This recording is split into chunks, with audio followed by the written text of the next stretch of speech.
I posted the other day this 66-year-old quilt master, you know, and I call it, she actually quilts for a living. That's what her job, hobby is. She quilts. Beautiful nickname though. That's awesome. Yeah, I give nicknames for all my clients, but yeah, she's the quilt master. So, you know, she was deadlifting 202-pound kettlebell, 92 kilo the other day. And, you know, that was from implementing the system that I've learned from the beginning. Found out that gentlemen want that, especially in my gym, like the older guys, they like, don't touch the heavyweight, and they try to go, oh, what's wrong with this? And then they try to pick it up, versus like my female clientele, they are more hesitant initially to touch the heavier bells. They kind of jokingly put themselves down, like, oh, I'll grab the lightest weight possible. Like, where's the pink weight? Because I mean, all gyms have the same thing. They have equipment, okay? And equipment is pretty much the same. I mean, there's different grades of quality. Obviously, you know, a good kettlebell is very important, and good barbells and stuff like that. But yeah, you're gonna walk in and see this giant mural. You're gonna go in and see, cool artwork, or it could just be color scheme. It can be something, but make your gym unique. Hey, what's up guys? Thank you for joining me and welcome to the show. It is a true blessing to be able to connect with the top minds in strength each and every week and share stories, insights, and experiences on becoming stronger in every area of our lives. And now I want to do more for you. I want to invite you to join the exclusive private Facebook group of The Strength Connection. In this group, I share the biggest takeaways and lessons from these amazing conversations, as well as training and strength tips for pursuing mastery and fulfillment in life. This group is filled with individuals looking to take full control over their strength in their lives, and it's the perfect space to explore ideas and share your journey. And you'll also get exclusive access to the Strength Connection Mastery Seminars. It's a deep dive into physical, mental, and spiritual training that you can begin using immediately. Just go to the Facebook groups, type in the Strength Connection, and you'll be accepted immediately. Thank you so much for tuning in, and I'll catch you on the inside. Welcome back, everybody. Mike, dude, it is so good to see you. As I said off air, it's been way too long since we did this, so I really appreciate you coming on the show. What's going on, Mike? How's it going, man? Good to see you again, as usual. Yeah, we did a couple on the last one, but it's been a while. It's probably over a year since we connected again. I just feel stronger just being in your presence right off the bat, so thank you for that. Excellent. I like it. 10% increase. Exactly. There we go. So, ladies and gentlemen, if you didn't listen to the other podcast on the Breakthrough Secrets with Mike, we had an absolute blast connecting, and we're going to dive into a few different topics. But first off, congratulations to you is in order. I saw your promotion to senior instructor with Strong First. And I saw that, I was like, that is absolutely just perfect in there. You've done so much for this community and really appreciate it. What was it like getting that call from the big guys of that you were going up? Oh, thanks, man. You know, it's kind of a surreal, trippy moment, because when you attend your first event, you see people teach in front, and especially when I started off with the RKC, as a lot of DOGs have, you know, like I didn't know what I was doing. I was a really young trainer. I started off like probably a year and a half to 2 years even being a personal trainer, and I found the kettlebell. So I found it very early, and then, you know, I didn't really know what to do. I was like a machine trainer, you know, just didn't know what I was doing pretty much. So then I go to this, the certification, where there was a system and a way to improve someone, not only strength wise, but mobility wise. You know, you can't separate strength from health, and, you know, the quality over quantity, inch wide, mile deep principles, like just really attracted me. And I was able to build my whole career off of the founding principles from my RKC, you know. And I just remember just, you know, like David Whitley wasn't at my first one, but he's one of my mentors. But, you know, Jeff O'Connor, Doug Neupert, Ioana, Mark Chang, Pavel, they were all at my first one. I just remember like thinking, one day I want to do that. I want to be in the front. I want to be able to teach with people, for people. And, you know, I just kind of just was the fly on the wall. You know, I would just show up to every event that I possibly could, and just learned and learned and learned. And, you know, I've been in the industry, or in this system, for 12 years now. So being promoted to team leader was like a really huge step for me. I was like, oh man, you know, like, this is cool. the senior position is really cool because it shows just, your progression in your skills, your teaching.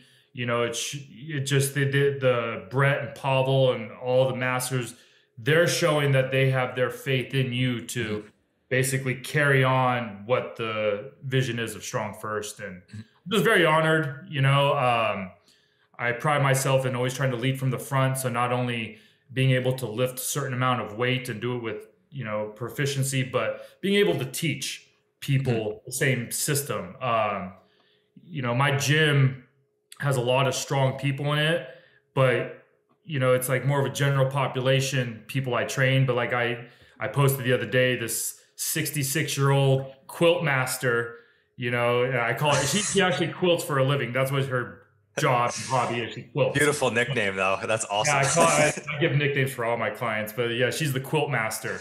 So, she was deadlifting 202-pound kettlebell, 92 kilo the other day. And, that was from implementing the system that I've learned from the beginning, you don't try to put a square peg in a round hole. If they have issues, you work around them and you build up, you don't break down. And if you constantly just treat your members that way, where you're trying to build them up as a platform versus like just beating the living crap out of them, where they might not want to come back in 4 to 6 months because they're dreading coming back into the gym because they think it's this process of like just, high volume. Yeah. Anyway, I built her up. I mean, that 200-pound deadlift, she's been training me for like 2 years. And she has, wrist issues, shoulder issues, stuff like that. She quilts all day. So she's stuck, in a position of quilting. Well, she does her corrective exercise work, or like her joint mobility. We always go through joint mobility sequence. And then she has a heavy day and a fast day. So she does swings and deadlifts. That's pretty much like her meat and potatoes of her training is swings one day, deadlifts the next day. And we just do ladders. So like, love it. Yeah. So like, for instance, a best way to do like a ladder is I started off with a 2-3-5 ladder, which that builds progression of repetition. So you start with low reps to build technique. And then as they get more efficient, 2-3-5, the volume increases, but they're able to build a platform of strength. Then you flip it and then you go like 5-3-2, where each rep or each rep count is a different size bell. So like say for instance, hypothetically, I give her a 32 kilo to deadlift. She goes 2-3-5 and works up 2-3-5, just ladders for say a couple weeks. Once I notice that she's able to move the bell very effectively, fluid, effortless, technique solid, I'll now have her next round would be 5-3-2, where the 32 is the 5, maybe the 36 or a 40 is a 3, and then like a 40, 48, whatever type of progression of bell will be the 2. Then it's, 32, 40, 48, 5-3-2. Then that 2-rep bell is now the start of a 2-3-5 ladder. Yes. So then you go 2-3-5 and build up the volume with that 48. Then that 48 becomes the beginning of a 5-3-2 ladder. And then you just build up that way. And then 2 years later, she was able to deadlift 200 pounds. It's just such a beautiful system right there of like how simple it is. But I think the hardest thing for a lot of people to implement is just the patience of it. Not the patience on the client side. It's almost the patience on the trainer side to progress. And I love what you said there, Mike, about the build up to break down, because that was something in hindsight looking at that a lot of trainers I've seen, like we know what that means, but still you're going in, you're beating the crap out of them. And then you're, oh, they love it. They feel great. It's like, well, a lot of times they love it because they're brand new to it. And that motivation, that feeling of it, where they think that's what you need, is still very heightened. But you said after 4 to 6 months of doing that, that kind of initial kind of feeling of you're doing something different starts to drift away, and just keeping that such high intensity breakdown every day, that's going to get old quick. So it's this thing, I think, with clients that we look a lot of like the 6-week to 12-week type short-term things, but it's when they're still feeling good after that 6-month mark, after that 1 year mark, and they're still feeling energized to come in. That's when, I think we made real progress. Totally. And, I think when you involve a system into your training versus just workouts, you know, anyone could put together workouts, do a couple push-ups, do a couple runs up a hill, some battle ropes. You know, you could just have someone just, you know, do a bunch of jumps up in the air and you're going to be tired. Okay. You could get someone tired really easily. But if you have a system in place where you have 1, 2, 3, 5-year plans for individuals, or understand that this is, you know, a whole system of, you know, what do you want to accomplish? We have a map on how to get there. You know, our industry is interesting because we're in the industry of, you know, of servicing people, but we're also in the industry, you got to make money. So with a low skill trainer, best way to make money is a boot camp class style thing where you're just charging a low rate and you're just trying to get as many people as you want. So say you charge $10 a session. If you get 10 people in your session, that's $100. You made that hour. You times that by 4, you made $400 a day. Cool. Well, that means you need 40 people, okay, just to make $400 a day. Well, that's good for 6 to 12 weeks, like you said, but what happens on week 13? Yeah. You know, are they wanting to stay with you because they see, wow, you know, I feel good, or do they just like, man, I can't believe I survived that. You know, I don't know if I want to do it again. So like a kind of model I have adopted was, you know, like obviously the long-term goal is my gym vision where I'm not looking to get someone in for a boot camp. I'm teaching them and telling them right from the get-go, this is at least 6 months to a year process with me, if not longer, for the rest of your life. And I tell them from the get-go, and I put myself at a price point where it's not a car payment, but it's not bottom barrel where they're not going to get value. Yeah. Right. You know, they're not looking for the Groupon type discount where those people aren't really, you know, they kind of want to get in shape, but they're not really dedicated to the process, you know? Now in the beginning of my training, oh man, I was like Groupon guy and all that stuff. But what I realized is I just kept on fishing and I kept on just trying to get people. And as a trainer, it becomes really stressful because you're always trying to fish, always trying to get people. Instead of building a client base where I've had some people for now, August will be 14 years. I've had a couple of my clients. Average client I've had is about 7 to 10 years, you know, and I have right now, I have about 45 to 50 clients at my gym. And I would probably say about 80% of them have been with me over 6 years. That's amazing. You know, so at that point, I don't necessarily have to keep fishing. Now, things happen as in business, and you have ebbs and flows in business. I mean, when I just opened up the BrickHouse, I lost 7 clients in 1 month.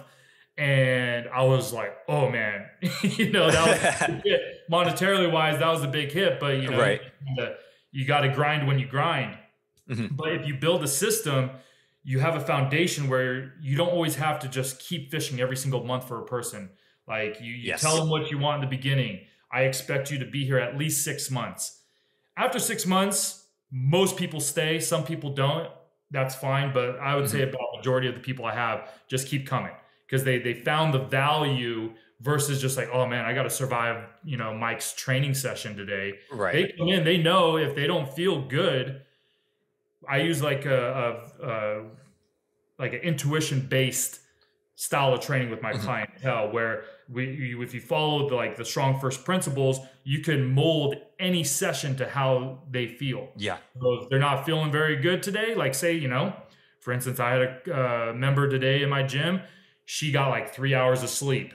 So if I'm like, oh, too bad, we're doing, you know, kettlebell muscle today, then, you know, they're probably not going to survive. So today was a joint mobility day.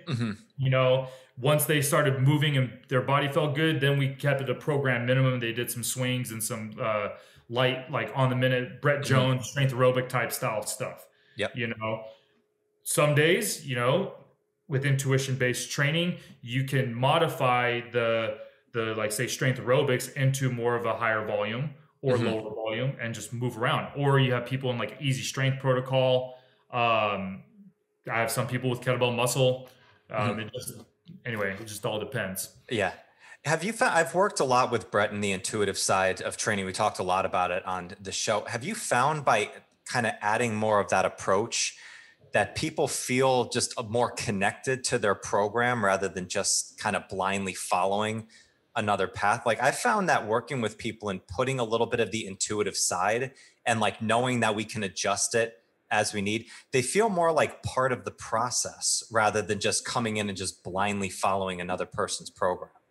Well, strength training is a skill. So when I have people come into my gym, they're not just learning, or they're not just exercising, they're learning how to move properly. They're learning a skill.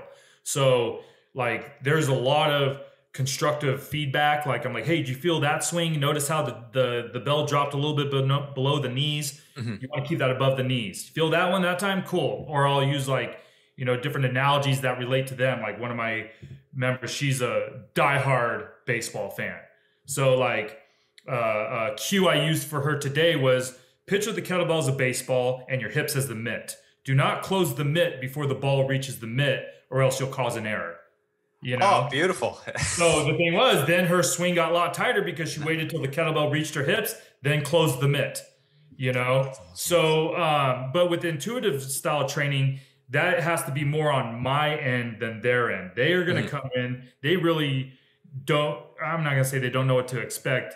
They come in trusting me to provide them with proper training, no matter the case.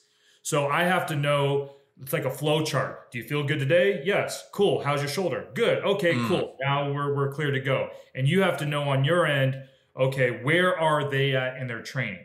Where are they at? Like, okay, let's say hypothetically, I have them on Fabio's Built Strong. And I know that the other day they did squat and row.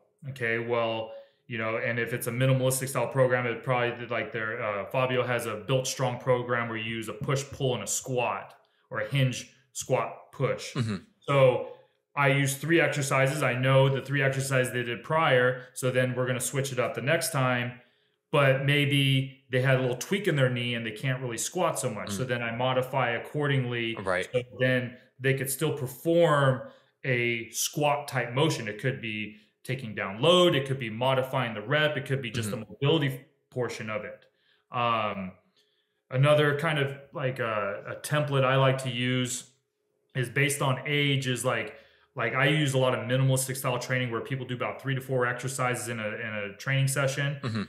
Depending on their skill level, it's either 1 strength movement, 3 like, I want to call it corrective movements, but 3 movements to help better technique. Okay. So like say if I want them to overhead press and I notice that they're having issues, they kind of have like their bicep in front of their ear, I might incorporate a lat stretch or kettlebell halos in that point instead of a strict press. Or maybe even if like I have this one guy, he restores antique wood furniture and his arm has like no cartilage in his shoulder. Like, I mean, he's 71 years old. He just has miles on him. So for him to go overhead is just impossible. So his pressing motion is a bench press, but with the multi-grip bar, because if I put him on a straight bar, it damages his shoulders. But he could go neutral grip in a bench and it actually promotes healthy shoulders. So, that was his press. And then he does like a goblet squat or a step up. And then like his heavy rep would be like a farmer's walk or deadlift type thing. So, anyway, I'm rambling, but just being intuitive in your training, if you're trying to use that approach, you have to know many avenues and many different templates in order to turn it on a fly. And know regressions and progressions based on the individual. I would love everyone to do swings and snatches and get-ups, but where is their stopping point in their technique? What if like you go like in a get-up, what if they have a knee issue? Okay, well, they probably can't do the leg sweep. Like if they have, so you would just do a half get-up and know that that's where they would stop, versus like, well, it kind of hurts, suck it up. Pain is different from, from injury. Something's a little uncomfortable. I don't really care too much. Something's painful, that's another issue, So kind of, I also too is like, if you're going to be intuitive in your training, it's like the game of operation, don't hit the sides. You want to train someone where you're always picking up that piece in the middle. If don't go to the edge where all of a sudden you're putting someone in a position where you keep hitting those, those edges of the game where it starts buzzing. So I guess that would be an analogy I use is, when you're training someone, it's like the game of operation. Don't go to the red, stay within the green. And I love that. Yeah, just move around there. That's a good, it's funny. I think a lot of times we think that people come in and they want to take it easy, but I found that it's almost a lot of times with clients is you need to protect them from yourselves. There's this narrative that they come into thinking that it's a no pain, no gain. Oh, it's supposed to hurt type stuff. And it's almost saving them from themselves of it, of like, they think like, oh yeah, I can push through this because I'm supposed to on it. Like, yeah, it's a little bit of pain, but it's actually like, I always use the analogy of like the program's like a playing field. And it's like, you can play inside that playing field a little bit, but don't go into the out of bounds lines. Like you can't go out of bounds. You can keep working there. But it seems like a lot of times we think that people like just want to take the easy route. I found it's almost people want to push it harder. And sometimes you have to reel them back in. I found out that gentlemen want that, especially in my gym, like the older guys, they like, don't touch the heavyweight, and they try to go, oh, what's wrong with this? And then they try to pick it up versus like my female clientele, they are more hesitant initially to touch the heavier bells. They kind of jokingly put themselves down like, oh, I'll grab the lightest weight possible. Like, where's the pink weight? They kind of want to go that way. But when they start seeing ladies in my gym that have been training with me for years, they're like, oh, I could do that. Like I have this one of my badass clients, shout out to Martha. She's training for Sinister right now, and her normal get up bell is a 24 kilo. And she could do, if I said, Martha, do get ups for 30 minutes, she could do it with the 24 and not even sweat. Yeah, she could do 32 kilo get ups legitimately, bent press 32 kilo. I have another client, shout out to Brittney. Like today, her training session was, deadlift and military press, where she's doing, double 40 kilo presses and deadlifting 225 for reps, sets of 8, So like, but that took time, and she's a mother of 3, just had a baby 10 months ago, but the thing is, a legitimate system is not going to get you, it'll get you immediate success, especially if you're a beginner. Reps are your friend in the beginning, but a really legit, system is years and years and years into it. And you're seeing if there's, your progression, you're healthy, proper, placement of where your skill set needs to be is really important. Not always going heavy, which if you see like my Instagram videos, I always just post heavy stuff, but I don't post much anyway. That's a whole nother topic. But it's staying within a zone of 60 to 80% is kind of like the rule of thumb, right? Yeah. Stay between, if you're talking about strength area, 60 to 80%. You could go above 80% every now and then, but health-wise, 60 to 80%, you're going to be in a healthy range for your clientele. So how do you do a 60 to 80% if you don't want to test a 1-rep max? Well, you could go like a 3-rep max or a 5-rep max with someone. Like if you really don't, like say if you have a new person and you don't want to just all of a sudden load them heavy, you could go off of a 5-rep max. That's averaging about 75% of your 1-rep max. So then you could just do the math and say, okay, well, mathematically I should be able to deadlift 100 pounds if I'm doing a 70-pound deadlift, right? So anyway. Yeah. How's your system? How have you seen it evolve with your clientele over time? Because I love talking to people like you, because I started in this system in 2010 with the RKC, kind of same thing. I immediately saw that putting in a system was so different than what I was doing before, which was very much like a WOD, like a workout of the day, push them through as much as possible. But as soon as I saw the system, I was like, okay, there's something to this. But still, even as I train people, I was still for a while trying to figure it out. It wasn't until maybe a few years ago that I recognized everything together, which is how I kind of train nowadays, which is much different than even when I first understood what this system was. So how have you seen your own system of training people evolve over time? Well, it's kind of like when you had Mike Perry on the other day, and he talked about, a good coach, you can't take, it's just experience. It's years experience that really makes a good coach, right? Initially, you have a mindset of like what you want to do, and then everything's going right until there's a pothole in the road, and then all of a sudden, do you avert it? Do you run over it? Like, how do you attack it? You learn a lot from your mistakes. My first 7 years as a trainer, I was half an hour one-on-one session trainer. So it's like every half hour, because you know why? Because half hour sessions, if I get two, I know I could sell someone on a half hour versus an hour. So then I just book up and I'd see 16 people a day, and the issue I had there was, well, if someone wanted my time slot, like say a 3 o'clock time slot, I can only fit one person at 3 o'clock. So then I'm pushing someone to like 4 or 5. It's not ideal for them. So I got little blocks in the road where I wasn't getting the amount of service that I could provide someone. So then I switched to like a semi-private session where, okay, well, I'm going to fit 4 to 5, 6 people within an hour, and we're all going to do like a group class-ish, quote unquote, personalized for you, which I hate that phrase. The personalized, customized, customized specially for you. It's just one of those cliche things that we always tell people. Oh, you're going to get a training package especially for you. Which, okay, yeah, that's fine. But it's I don't know. I just don't like it. It just has a bad taste in my mouth. But anyway, yes. So it's very jargony. It's like, we all know, like we're gonna match it for you, but it's like it just sounds like salesy. That's just okay. Instead of a deadlift on the ground because you can't bend over, you're just putting a stool up, and now all of a sudden the program's designed for you. That's a customized program. Yes, right. Doesn't mean you're doing a full cycle for someone, but anyway. Right. So I did the semi-private. It was working well, but when I moved from my old gym to the BrickHouse, I had small space. So the semi-private session worked where I'd have 6 a.m., 7 a.m., 8 a.m., 10 a.m. session. I fit about 6 people. It was working great. The issue I started having was if someone was running late, they wouldn't show up, or they were getting stressed out when they walked in. Oh my God, sorry I'm late. I can't, they might be 5 minutes late, but now their session is wrecked because all they thought about was rushing to get there. So I started losing a little bit of clientele that way. Not too much. I still kept my base, but I noticed that my consistent people started becoming inconsistent once life things happen.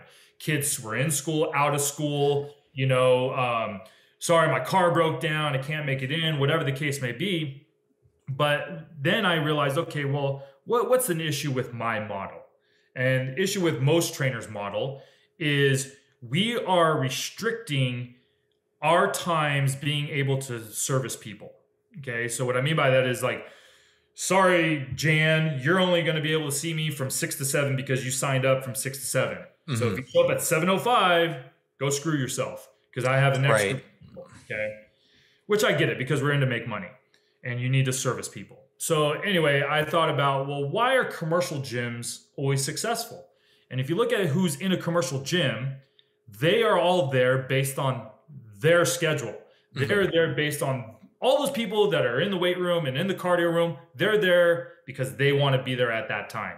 They showed up right after work. It could have been 5:35. It wasn't a hard time that someone comes into the gym.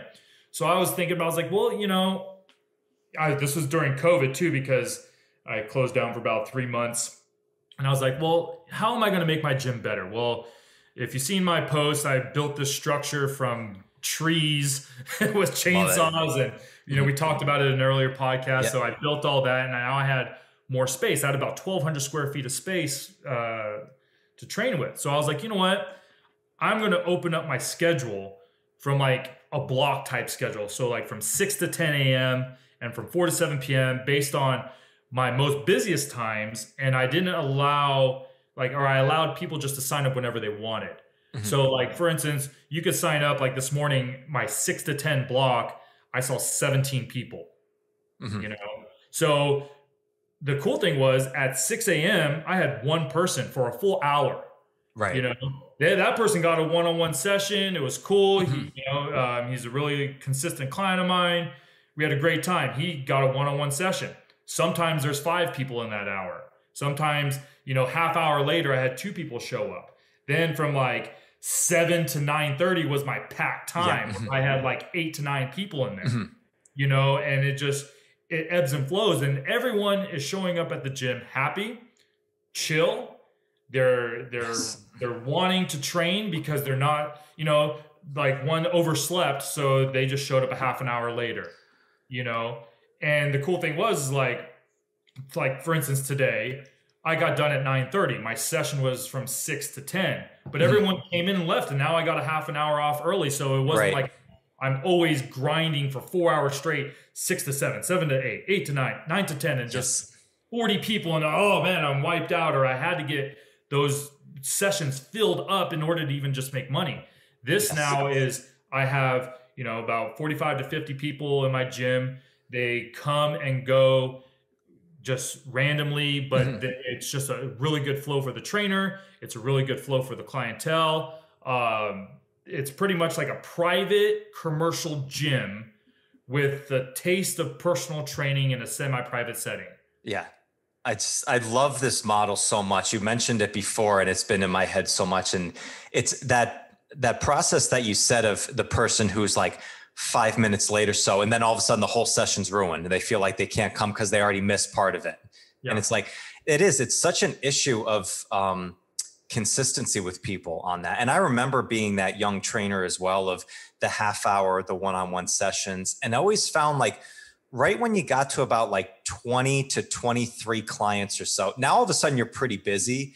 Yeah. And I was spending like the majority of my energy throughout the day either working with somebody one-on-one or figuring out how to put this Tetris map together of fitting everybody in, because somebody couldn't make it in the morning. So you're trying to get them in at night, or you're trying to get them in tomorrow. So you're moving around other people. Hey, do you mind, like, just text, hey, do you mind if we just do a half hour later and stuff?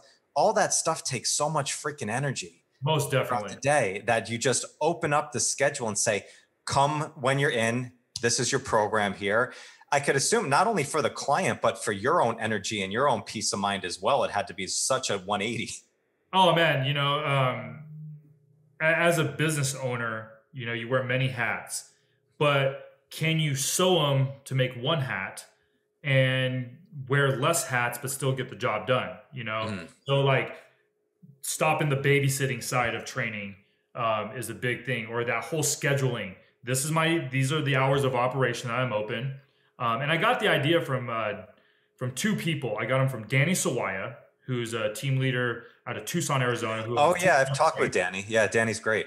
Love Danny, but he went from a personal training studio. Now he owns like a commercial gym. It's his own gym, but it's a membership style gym. Yeah.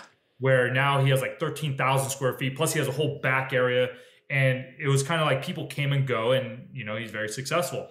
And my buddy Tiago Proença from Brazil, Porto Alegre, Brazil. He did that with his trainers, where his trainers would show up at a certain time, like say for a 4-hour block, and their clientele would just come randomly and they would program them out. And then at that point, you know, he would be there monitoring their programming, changing things on the fly if things are issues, coaching new people and stuff like that. And I really liked that model. I was like, because I was hanging out there in Brazil, and I was like, dude, man, you got a good flow here. And he goes, oh yeah, this is how we do it. And so I give a lot of credit to Tiago, and like with my with Danny, the membership side is what I really got from Danny. Instead of, you know, another issue we have as trainers is based on what people can afford is how much they could come see you. So it's like, oh, well, you could only afford X amount of dollars per month. Well, that's twice a week with me. Right. You know, and it's a bad taste in my mouth. It's like, oh yeah, sorry, if you have more money, you could come see me more. Where I'm in the thing where I want to help people. So I just created a flat rate where I don't have sessions. You know, another thing that sucks with trainers is if you have like paid in full sessions, you always have to count sessions and make up sessions. And, oh, you know, I called in 23 hours before, you know, so does my session still count? And all that stupid shit. So I eliminated that. And I just did a membership where I found a price point that I was comfortable with how many clients do I need to hit the goal income I want, and that I know that someone's going to be able to stay consistent with me for years and years to come without breaking the bank, you know? where they see value and like, this is an important part of my life, but it's not like, oh man, do I have to cut out dinner tonight to go pay my trainer? Right. Whatever the case may be. So I just kind of really streamlined. This is the long way around what you asked me. I streamlined the unnecessary things in my business in order to become more efficient on my end, so I could go take naps in the middle of the day with my cats. And that way it's also better for the clientele's experience, because the one of the issues that we also have as trainers is you're motivating someone, you're helping them out, you're changing their life, and then you have to put on this other hat, say, oh, by the way, you forgot to make your payment, or by the way, you have to still do it, but I've tried to eliminate that as much as I can, where it's more of a streamlined service in that sense, where it's not like, oh, 2 times a week, 3 times a week, you have to pay me X amount of dollars. It's flat rate. Come into the gym. These are the hours of operation. You're going to come and you're going to get your training. Yeah. It's so interesting. Like, I see a lot of similarities between you and Danny and just the thought processes of what you had. When I talked with Danny, it was cool to hear what he did during COVID times, where he essentially like took his entire gym floor map and brought it outside because they were allowed to go outside, and he still wanted to keep everybody going. And it was so inspiring. And the same thing, Mike, like you did, is you don't just take that time and just waiting for stuff to open up again, rethinking how can we get better in this process? Like, how can I remove these barriers to entry? And I think it's such a fascinating thing that we get so pigeonholed into these things, like you have to do it this way. Oh, you click off the session afterwards because you bought 10 sessions or so. And on the second one, then we got to renew, so on and so forth. It's like, no, if we open it up to let people come as they go, like, charge a fair amount for your business and your expertise of what you're doing, but works well for that. I think a lot of times we think of like the outlier people that like won't like it, when in reality, that's probably like 5%, 10% of people that maybe don't really work, but the other 90% are going to feel great with it. And it's going to be a really enjoyable time. And also too, like when I opened up the BrickHouse 7 years ago, it's crazy, it's been 7 years now. It was just a garage with no sheetrock, and there was a pile of trash from me already ripping it out the first day I moved into my house. And I started bringing my clients over, like, here it is, but they knew that they've been with me for a while, and I told them my vision. And in the past 7 years, I have never stopped increasing my vision. And I'm like, cool, I got done. Like, I put in a beautiful brick paver pathway going into the gym. One of the first things I did. Then it's like, cool, what's next? Cool, what's next? And you're not like not happy with what you do. It's just you're so happy with what you've done. You want to progress. And your clients like that, or your members of your gym. They like to see you buy a new piece of equipment because they're technically buying it. They like to see like, wow, he's not just sitting on my cash with his thumb up his butt and it's dirty all the time. The gym is a professional environment, even if it doesn't initially look that way. You could see, wow, I noticed the pile of rubble's gone today. Cool. Wow. Mike knocked down a wall today. Wow. What's these logs doing here? Wow. What's and they're seeing that you care enough to really keep investing into their well-being, because I love building gyms and I love equipment. It's just a geeky thing of mine to do. Like, building that structure was off the hook. But I guarantee my clients loved it just as much because their gym is now improving. Yes. I think that's such an important piece of it right there. Like, obviously it's a passion project for you. And I've seen the pictures and the evolution of it. Absolutely gorgeous, the BrickHouse over there. But I see it as a clientele too. Like, you don't think that they think of those things all the time, but when they see that you're making little adjustments all the time and they know that you're taking care in it, they feel more care of it. Like, they feel like they're part of a membership that is like a more of a community that's really got somebody behind it, trying to make it better and trying to improve, not just showing, even if you just show up for the session and you give them a great workout, that's one piece of it. But if you are constantly always looking for those little improvements afterwards, like I used to always say, I had a friend once who wanted to do a complete overhaul of his space. And it's like, I don't think you should do a complete overhaul. Like, do pieces of changes Totally. a little bit at a time, because people are going to see that you're always progressing things. Well, and you don't want to go in too deep of debt as well. So like the one of the models that I tried to do is not get in serious debt right out the gate. And it like opening up my gym, like in early days of Facebook, I've seen some trainers, day one of my gym, and it's fully just tens of thousands of dollars of equipment, but they don't have a single person in their gym yet. So then they're like, oh, well, interest rates of credit cards are making minimal payments. And then like a year and a half, 2 years later, sorry to say, but we have to close down our gym. Yeah. Versus like you get a couple kettlebells, you buy the equipment that you need necessary to start servicing your clients. Okay. Right. That's why a kettlebell is very, very legit to have as a trainer, because literally one kettlebell will train many people and you don't need much space, right? So like the early days of the BrickHouse, I had a lot of kettlebells from, I had like 10 from my previous gym, but then I bought a bunch because I knew in a tiny 500 square foot space, I could train about 6 people without moving them. And now I could cycle in that way. Right. Then it's like, oh, okay. It's like kind of like a video game. You play the video game for a while, you beat a level, you unlock new powers. Yes. So then like, as you play the game, as it progresses on, like right now I'm level 7 of the BrickHouse, right? Structure unlocked. Yeah. Kind of like, new sled added to the arsenal. Like, whatever the case may be. It could be anything you want. But I treat it a lot like that, where it's like, okay, cool, I beat one level. Can't wait till I get to the boss level. The boss level is like, concrete. Right? Yes, exactly. Oh, I love it. Yeah. Jackhammering concrete is a boss level. It took me 16 hours in a weekend to jackhammer like 600 square feet of concrete out. So, but anyway, it's, you got to keep progressing in your business. And if you have a sound system like, Strong First, where you can have Grandma Betty, who that's actually Brett Jones's grandmother, like I had a gentleman who was getting ready for the Air Force, and he wanted to get ready for Special Forces, and he wanted to train for that rank. They were in the same session. They were just sharing. They were just in the gym together, and they were both getting the benefit because of the system that we have with Strong First.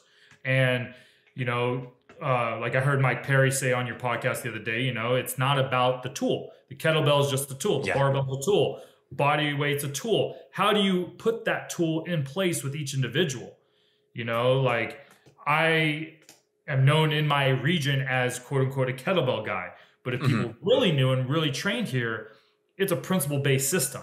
Yes. It's not. Now, the kettlebell is an excellent tool, and 90% of the time, I usually try to implement the kettlebell initially because of how forgiving it is for general population, but how you could turn it into a high-performance tool for very elite individuals. Right. In a flick of a wrist, a snap of a finger. So, you have to have constant progression in your business, and you have to have a sound system so that you have like a 10, 15, 20 year model that can work versus I have a beautiful gym.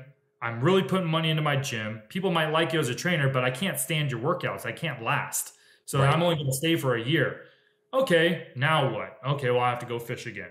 Versus someone comes in, they know that they're going to get legitimate training, even if they don't feel good. They know they can still come in. I got a little tweak in my ankle. Okay, cool. Let's come in. We can work on something. Something's better than nothing. I'm not a physical therapist by any means, but when you take workshops like CKFMS, FMS, Learn Under Gray Cook and Brett Jones, you understand the red light, yellow light, green light analogies, and you always keep people in the green. Stay out of the red lights. If we do something, all of a sudden pain triggers, stay away from pain, we'll adjust and move on. And you could train many people that way and keep them for years because they know you're not going to hurt them. Right. It's that the red light, green light, yellow light analogy, just on not only in training, but like in the business progressions as well. Like I keep thinking like we sometimes think, oh, it's not a beautiful, perfect system yet, or a beautiful space here, so I don't want to train people yet because it's like just a garage. But actually them seeing the evolution of that going forward, they probably take just as much pride in it as you do, of seeing that evolution going forward. Oh yeah. You know, and every week, literally every week, there's something different in my gym, whether I put up, like, so I have this little cat air freshener called Meowlin. That's what it is. Meow. It's a stupid air freshener, but it's a cat with a wizard hat. But, you know, he's hanging up in the corner, and that's new. And I have a bunch of little eclectic knick-knack things and, you know, stuff I add. I'm really big into like vintage strength equipment and vintage like posters and stuff. So like I recently just purchased some vintage posters from Zoover's gym.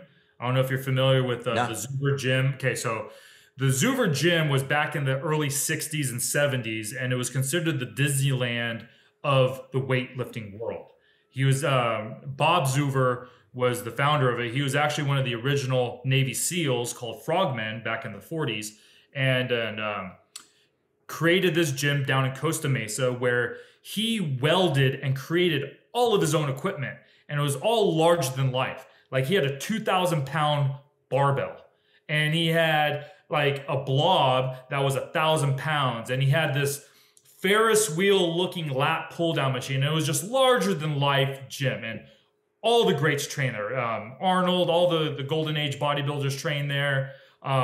He was a very, very famous gym, and his weightlifting plates are the Zoover Hall of Fame plates. They are the rarest weight plates in the world because he casted his own plates, and there are these plates that go 50, 100, 150, and 200-pound plates. And there's only like, I think... This guy's not screwing around. No, I mean, and it was literally the larger life gym. You have to look it up. It's called Zoover's Hall of Fame Gym. So anyway, I'm part of this Facebook vintage weight page. That's it's very addicting. And if you're into buying vintage weight, don't go on there because you're going to go broke. So, it's like I keep holding my card back in my pocket. Like, no, don't want to buy it. Anyway, I got some vintage posters from the 60s and 70s from that Zoover's gym. And just, it's just cool. You know, they're very bright and vibrant, but the whole history of the weightlifting world of what those posters represent. And actually there's a men's poster and a ladies poster. And I believe the ladies poster was one of the very first female strength training posters because he promoted women to lift weights back in the 70s and the 60s. So I have one of those in my gym, you know, and now my ladies come in, they see that, they're like, oh, what's that? Now it's a conversation piece. Now we're talking about it. They're like, oh, wow, that's so cool. And, you know, they're always looking around my gym, looking at like, oh, wow, what's this thing? Because I'm all into like Rat Fink art. You know, I'm a big death metal, heavy metal guy, Rat Fink, ugly zombie, cool cartoon stuff. So I have like Rat Fink art now in my gym, and it's evolved into like this, you know, more, I wouldn't even say it's more of my personality because I've always had my heavy metal personality. Right. But it's more like I've added art in there. This whole next phase since I've built the structures. Like, oh, well, how can I make my gym better? Well, I really like art. I consider myself a little bit of an artist if people didn't really know that.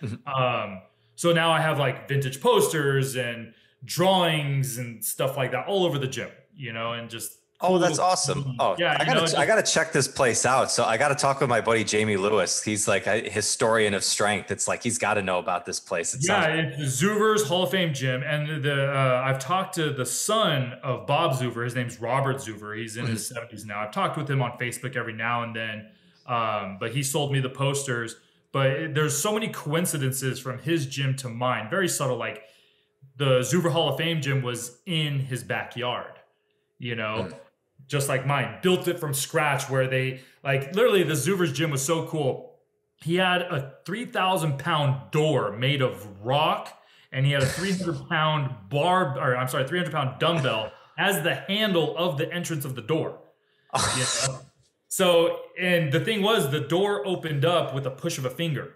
So he designed this whole thing by scratch himself and created this epic gym. Well, you know, in the later 70s, Gold's Gym started becoming very popular. Right. Gym started franchising out and becoming a big gym. Well, Bob Zoover felt that he needed to compete and he took away the circus oddity end of his gym and tried to franchise his gym out.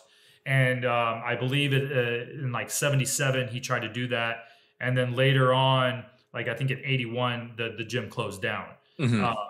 But he felt that he tried to, join that incline of the commercial gym setting, the Gold's Gym, stuff like that. And it just didn't work out because he was known for his oddity lifts. He was actually one of the very first powerlifting teams in the United States, Oh, wow. Okay. Yeah. Back in the 60s, So yeah, you got to look up, there's some articles on it. Robert Soren, from owner of Sorenex, he just had his like summit this past couple weeks ago, and he actually owns a full set of the Zoover plates, and they were lifting in competition. They had like some competition or something. I didn't really see it, but they were using the Zoover plates in the competition. But he's a big historian. He has an article and some YouTube videos of the Zoover gym, and then you can find on like DaveDraper.com. You can find VintageWeightlifting.com. I believe you could find some just snippets of the Zoover gym, but it really is like one of the mecca early on strength gyms in the United States. Yeah, that's so much. People are so fascinating, like the history of things that people have done and stuff like that. It's just it's a boundless, art form just to study history on this stuff. Especially in the weightlifting world. Oh yeah. But going into the artwork that you have and stuff, like I remember when we had a studio, we had one of our clients and members who was an artist, did a beautiful like piece of artwork of doing a swing and doing a get up, and we put it in. And just putting the artwork up there, like, was one of the biggest things that people would come in and just their eyes would open up to it. So it's like you don't just have to bring more pieces of equipment, just adding little things on a regular basis and just making it more beautiful from there. Like that's we can call it a tactic or a strategy, but it's just really owning and really loving the place that you're at. Well, yeah, because all gyms have the same thing. They have equipment, okay? And equipment is pretty much the same. There's different grades of quality. Obviously, a good kettlebell is very important, and good barbells and stuff like that. But yeah, you're going to walk in and see this giant mural. You're going to go in, see, cool artwork, or it could just be color scheme. It could be something, but make your gym unique. Don't just like, if I take a picture of your gym, does it look like every single gym in America? Right. Or like, what makes yours unique? Well, like I painted a giant BH logo on my wall. If you see, just look on my Instagram, you can see this giant BH that I did, and when you look at that, where you're at. Yeah. Also, product placement is important too. Like my logo does not necessarily it doesn't have any kettlebell, barbell, or anything like that. Now, I did that on purpose because what if hypothetically, which is never going to happen, but let's just say hypothetically, I decide not to train with kettlebells anymore. Right. Now, my logo that I built up has a kettlebell in it. I'm kind of pigeonholed into always having a kettlebell in the program. Like, think about the Nike swoosh. That has nothing to do with the shoe.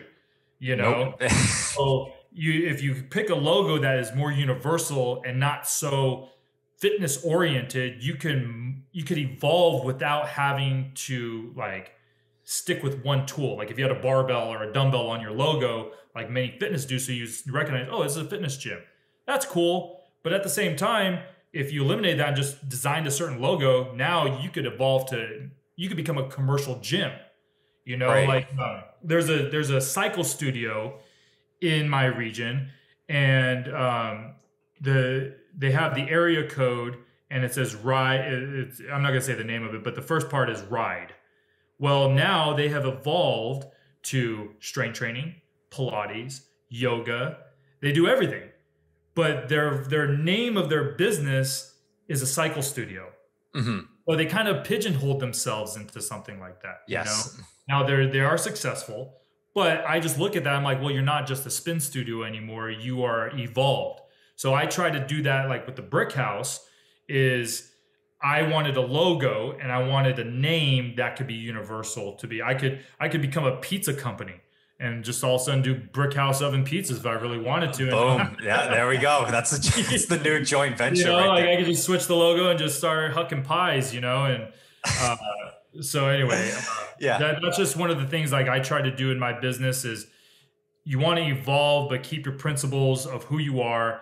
And you want to like always add to it, whether it's like one new kettlebell, paint. It could be, I organize. I just moved the gym around a little bit and see how it flows. Someone says, oh, you moved this today? Yeah, I moved it. Like, man, you're just always doing something. I'm like, hey, man, it's just, I love to do it. And I want to try to find the best optimal version of my gym. And that's never ending. Right. It's so interesting with, when you talk about the placement and just making things beautiful. Like there's one place that I know that every time they do marketing, it's just a picture of this big empty gym. And you see treadmills and you see squat racks. It's like, there's nothing in there that's appealing. Like people know that there's going to be treadmills and squat racks in the gym. But then I see something like yours where you have the BH that's in the wood, like on there at the top, that logo. And it looks so beautiful. It's like, okay, this is something that is different. That's going on here. And like not many gyms have a full blown legitimate garden. I have a vegetable garden and I have a flower garden because you need balance in life. If you listen to death metal and you're a pretty intense individual, you need to like flowers and cats. Yeah, you need to have a nap with your cats every once in a while. Most definitely. So, but like with like the gardening, that's the entrance to the gym. So people get these giant flowers and they get vegetables. I give my clients vegetables like, hey, here's a zucchini. Here you go. Chew on this today. Yeah. So like they like it. They even come in, look at, I have like hella sunflowers right now. And I'm sorry, hella is a Central California. He's from Cali. It's okay. Yeah, you can tell I'm from California when we say hella. And what hella means is it just accentuates a lot of something. So I have hella sunflowers. So anyway, I cut off some sunflowers and gave them to some people today. I was like, here, take some sunflowers home.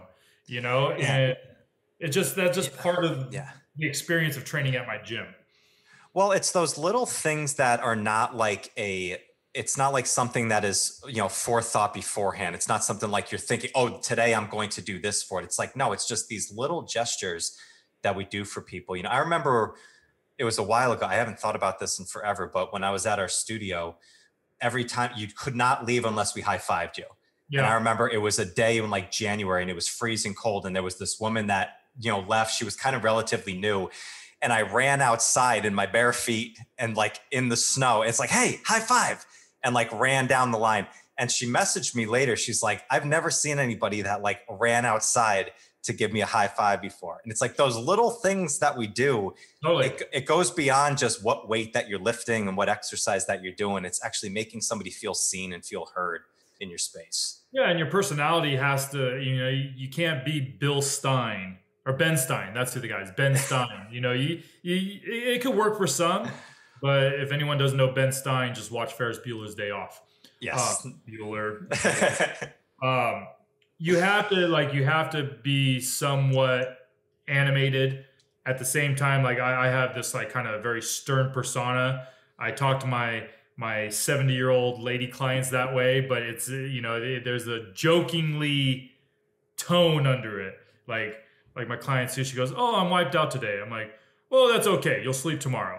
Kind of, just jokingly just saying that stuff, a little tough love with a little bit of compassion. At the next, the next sentence, I'm giving her a hug, and like, exactly. It's kind of this whole give and take, but you have to have your personality in with it. Like, part of my personality is gardening, and you walk in my gym and you can see my personality. Like I was kind of, I guess, cursed from an early age where I did nothing but yard work and construction at a very young age. And now it's like, I'm traumatized where I have to do it. And I have that gorgeous backyard now, so I've just, I just keep grinding away. It's like, all right, and anyway, I put my personality a lot into my clientele, and they know that you care, they know that you care, and they know you're giving them your all in quality work. So you have, constant upgrades to your gym, given your caring personality and not just trying to get a buck out of them, but actually caring about their day, talking to them about their day is important. At the same time, they still need to work. I tell people it's not jaw day in the gym. Your jaws are moving a little too much. You need to huck some more weights before you move your jaw. But like little cheesy ass sayings like that, goes a long way because obviously, I'm joking, like, hey Jim, it's not jaw day in the gym, the Carol's working harder than you today, and whatever, and anyway, it's all fun and games. And having clients for years, it's kind of like shooting fish in a barrel, man. I mean, it's a bad phrase to say, but you stop really working and you just enjoy what you get to do, and that's training. Yeah. And you get to train people because people are awesome. And you don't have to worry about like how, I made my sessions very efficient where I just had a block of time. Well, now I can focus more on the individual versus why aren't you coming? Exactly. I can focus on details of their life. I know everything about my clientele. If you had a lineup and you pointed to one person and said, tell me about them, I will give you a full down bio of their entire life.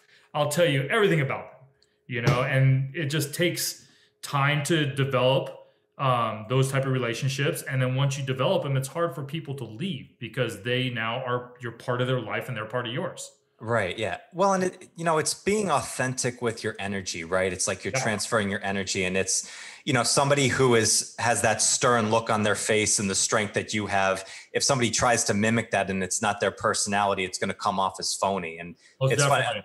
Like I love talking with Analisa a couple weeks ago on the podcast, who just got promoted as well. It was a talk about energy, but it's a different type of energy that's like so deep in your face, like you can't help but just like radiate energy from her. And that's one way to do it, but it's her authenticity of how she coaches and how she trains. Yeah, I love Analisa to death. If you were to talk about the yin and yang of, definitely. We actually got to, I've worked with Analisa a bunch of times, and we got to teach together down in Chula Vista just recently at SFG1 with John Spezzano and Doc Hartle. But yeah, like total opposite end of the spectrum, same outcome. Yes. And that's really cool. And yeah, like I'm a stern heavy metal guy. I'm shaven head, full of tattoos. I look intimidating from the get-go, but if you get to really know me, I love cats and flowers. Yeah. So, right. There's the artistic side. Hopefully Pavel didn't hear that. Well, it's not chicken, so it's like I think cats are okay. No, but a funny story is he got on me for growing kale. So he's like, Sousa, I see you have a garden. And I'm like, yeah. He goes, we were talking about it. And I was like, yeah, I'm growing some kale. He goes, I'm very disappointed to hear that, Sousa. And it was just, I was like, well, you need a little bit of poison to make you stronger, right, Pavel? So, anyway, he gave me a bunch of crap all weekend about eating kale.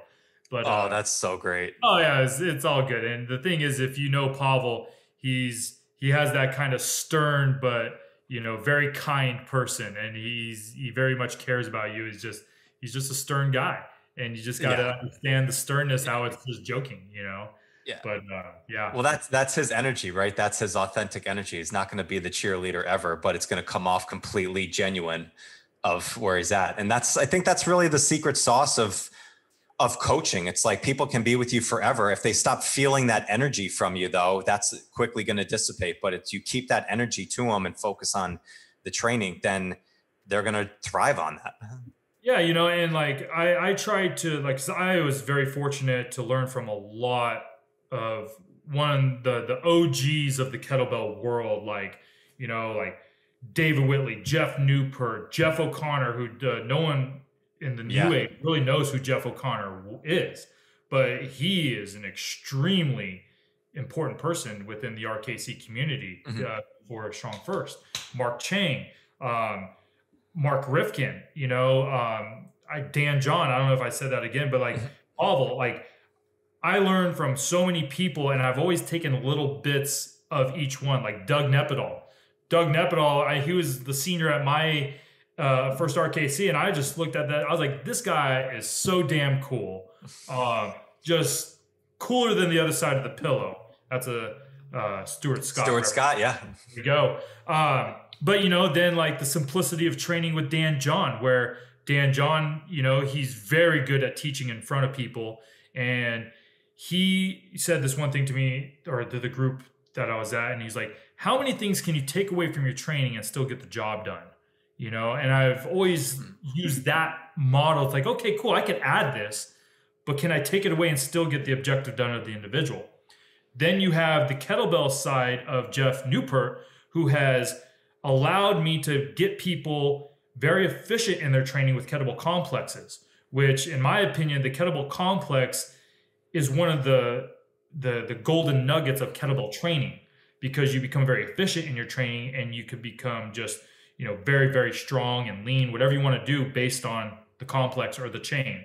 And then you have, the attitude of David Whitley, and Mark Rifkin's knowledge of the history of weightlifting. And he just has done everything and everything. And then you have Brett Jones, who is extremely smart, but yet the dry humor, and the movie quotes and all that stuff, which I use a lot of weird ass analogies all the time. And I credit that to Brett, like I train a mechanic. And so I use a lot of mechanic references when I'm teaching him something of, find top dead center when you're breathing. Your breathing should be like top dead center of an engine, where you sound like a hydraulic at the top. You should be repetition, like yes. Hydraulic. Hydraulic doesn't exhale necessarily in the middle of its compression. So it's just stuff like that. Or like you don't want to be like one. I'll just throw some weird analogies out. Like I tell people the diaphragm is like a balloon. You don't want to fill it all the way up where you barely touch and it's going to pop. You want to fill it just enough where it has some give back and forth, but you don't want to let it go and be flat. Like, if you let a balloon go in the room, or like a coaching cue that you can use. Like the way I coach people, especially I have like, say the other day, I had 12 people in the gym at once. I work like a sprinkler head. So if someone's talking to me, I'm hearing what they're saying, but I'm staring at someone else. And then I look at them really quickly to acknowledge I am listening to you, but then I'm back on another person. Or, I'm saying, hey, hold on 1 second. Hey, Margie, a little more hips in that swing. You're not finishing at the top. Hey, Thorn, you're looking purple there. Why don't you exhale in that stretch a little bit, huh? So anyway, just analogies work so great because people don't want to hear the trainer jargon. They want to get the job done. Yeah. You relate it to them, whatever job they have or whatever life experience they've had, whatever movie quote can help them. It's a great way to get people to want to enjoy their session as well, but to get them to be very efficient and legit in their training. Yes, dude. Just spot on right there, especially how much stuff can you take away and still get that job done? I think that's such a beautiful line that everybody can use, because then you're just left with just giving as much energy as possible to the clients that you have. And complexes, same thing. Geoff Neupert, I hate you for complexes because they absolutely suck, but I love you to death too. So it's like I did kettlebell muscle my first time, and at the time I weighed 210 pounds, and after the program I got to 225. That was 8 years ago, and that muscle just stuck on me like glue, man. I mean, like I've been at 225 ever since I did kettlebell muscle the first time, and that program really just projected my strength. But the program that helped me out the most was Return to the Kettlebell, which was the part 2 of the Rite of Passage. Yeah, which, if you go back and look at this program, it was literally probably I consider the most well-designed kettlebell program ever. It has ballistics, it has grinds, it has heavy, medium, light, it has asymmetrical loading, it has overhead work, squats. So basically the way you do it is you have a heavy or a light, medium, and heavy day. It's double bell. So it's a press ladder. At the end, it's a 1, 2, 3, 4, 5 press ladder. At the end of the press ladder, you do 5 front squats. So you go up to the ladder to what you can control. The minimum rung is 3. So you could do like 1, 2, 3. You could also go up to 4 and 5. You go up to 5. Once you rack it, or it could be 3 or 4. You rack it, you do 5 front squats. But you don't clean the bells. You have to snatch them. You snatch, rack, press, set down. And the light day, like say you have to do a pair of bells you can snatch. So your heavy day is an equal set equal set of bells. So like I could press a pair of 32s, but I couldn't snatch them at the time. So then I had to drop down to a pair of bells I could snatch. So at the time it was 24 kilos. So your heavy day was a pair of 24s, your medium day was a 20 and a 24, and your light day was a 16 and a 24. Yeah. So you snatch, rack, press, set down, switch bells, snatch, 2 presses, and you keep switching every set. And then once you get to the top of the ladder, you rack and you do 5 front squats. So you repeat until strong. And then the next week, you do clean and jerk ladders, or just straight jerk ladders, 2, 4, 6, 8, 10. So you just keep going. And I did the first round, I did 16 weeks, and I was able to double snatch 36s after, because that was the test I gave myself. And then I took it, obviously when something works, you just stop doing it. So then I went to other programs and stuff, and then I went back about a few years later, did it again, and I was able to double snatch 40s. Wow. And you just, it controls volume. So you have like an hour to get as many ladders as you can done, up to 5 ladders. So it's 1 through 5 for 5. That's the ultimate goal. So if you think about it, that's 75 presses, doing 25 squats, and you're doing what? So if you do, that's 5, 10, 15, 20, 25 snatches. Snatches, double snatches, yeah. 25 snatches, 75 presses, 25 squats. And that's one day. So then you do that for, 3 days that week. That's what? 75, that's 150, that's 225 presses. You're doing 75 snatches and 75 front squats just in 1 week. And then you switch it the next week. So then you do that technically 2 out of 4 weeks out of the month. So then you're doing, 500 presses, or 450 presses. What's that? That's 150 snatches, 150 squats. But then you have the ballistic end of the snatch and the jerk. And so the then jerk, you get the grind, you get the ballistics. It's a very, very legit program, and you just keep going until the bells reach, as heavy as you can possibly do. Yeah. I remember one of those, that was the first time I ever heard really of the block cycle, of doing the block training. And it's, that and Enter the Kettlebell, still 2 programs that are just absolutely just beautiful. Well, that's another thing too with just because something was done years ago doesn't mean it's still not legit, right? It's like, we always want to progress. Okay, what's next? Well, why don't you do this program for the next 5 years? Yeah. And then see exactly how legit it is. Paul McIlroy, who's from Ireland, I don't know if he's still involved with Strong First or not, but he did Power to the People for 10 years. 10 years. Nothing else, just Power to the People, and became ridiculously strong from it. I mean, it's been documented in one of the the later Dragon Door articles when Dragon Door used to have magazines, and he talked about it. But 10 years on one program. So what's the length of a program? Is it just 16 weeks, 8 weeks? No, that's just the stint of time you're doing it for. But, there's also peaks and valleys in your training. But, with something like a Return to the Kettlebell, you can manage the volume to where you can do that for years and get all what you need done in your training. Yeah. It reminds me when I talked with Jerzy Gregorek, the Olympic lifting coach, and he said that story of one of the coaches that he knew growing up, and guy kind of looked at, I forget who he was talking to, but he looked at him and was like, yeah, you keep going at this pace with your technique, in about 10 years, you'll be a great Olympic lifter. Totally. And it's like we're in the world of 6-week and 12-week challenges of stuff. It's like, it's 5 to 10 years of just do this and you'll come out really, really strong. So, I just got promoted to senior, and I made a post about it where I did a double beast press for 5 reps.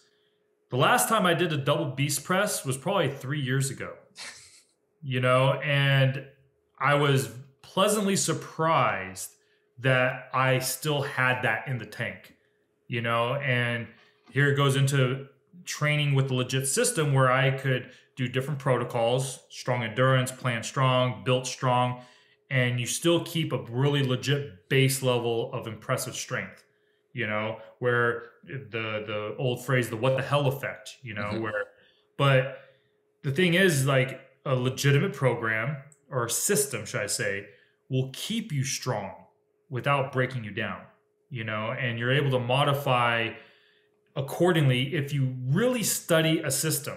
You know, there are some people out on the interwebs, like as in any organization, there are haters and lovers, and over lovers and over haters. Mm-hmm. Some people love it too much, some people hate it too much. And the thing is the with the haters, they just don't understand fully the system. So they might understand, oh, we might just be a kettlebell organization. We do kettlebell really good. Yeah, we do the kettlebell really good, but it's more than that. It's the principles of how you can flow in and out of different protocols, and whatever your objective is, you can do it. Like, I'm going to butcher his name, but he's Ben Enzinger. Eisenmenger? Eisenmenger, yeah. I'm sorry, dude. Strong KY, yeah. Yeah, my bad. We never met in person, but, you know, he was a national strongman champion, and he credits strong first principles, you know, into that. And then you have Melissa Templeton, who just won golds in Europe for jiu-jitsu, you know. Totally opposite ends of the spectrum in the system, benefiting greatly.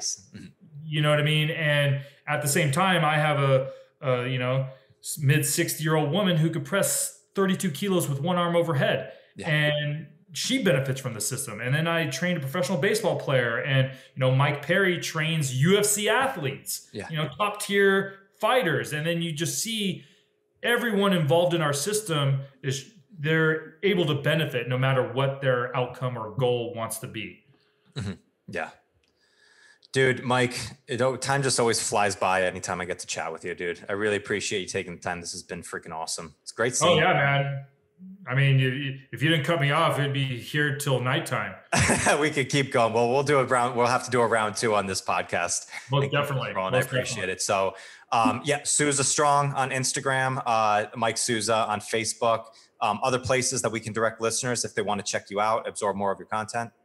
No, that's it. Beautiful. No, you know, to be honest, I am so bad with technology, man. Like, this is advanced for me. So, but yeah, you can follow me on Instagram. I post every now and then. I do more of that story stuff than anything. So it's either you see it or you don't, kind of thing. But other than that, yeah, man, if you guys, Sousa Strong at Yahoo, you could email me. That's a better way of communication. And if anyone's ever in Modesto, hit me up. Central California, we're close to everything, but we have nothing except for the BrickHouse. Oh, beautiful. Mike, dude, so good to see you, man. Till next time, brother. Yeah, for sure. Thanks a lot, man. Awesome. Listeners, thank you so much. I will talk to you next time. Thank you so much for joining me today. I hope you found some great value here. And if you like this episode, please drop a comment and leave us a 5-star rating and review. It does more to build the show than you can imagine. And do not forget to check out and join the Strength Connection Facebook group. In this group, I share the biggest takeaways and lessons from these amazing conversations, as well as training and strength tips for pursuing mastery and fulfillment in life. This group is filled with individuals looking to take full control over their strength, and it's the perfect space to explore new ideas and to share your journey. And you'll also get exclusive access to these Strength Connection Mastery seminars. It's a deep dive into the physical, mental, and spiritual training that you can begin using immediately. So do not wait, go now. Seriously, go. All right, much love to you. Thank you so much, and I'll catch you on the next one.